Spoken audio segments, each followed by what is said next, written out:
Hello friends, in this video we will understand the concept of what if analysis.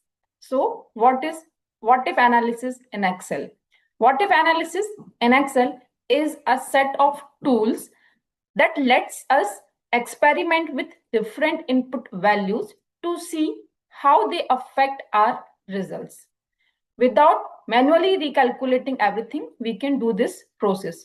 So that means we can say what if analysis is like, what will happen if I'll provide this particular input. So this is a kind of simulator we can say. There are three tools which we can use inside the what if analysis. The first one is goal seek, scenario manager, and the data tables. And then if we want to access what if analysis in Excel, we need to go to the data tab or data menu. We can click on this, and that way you can see under the forecast section, we can find the what if analysis.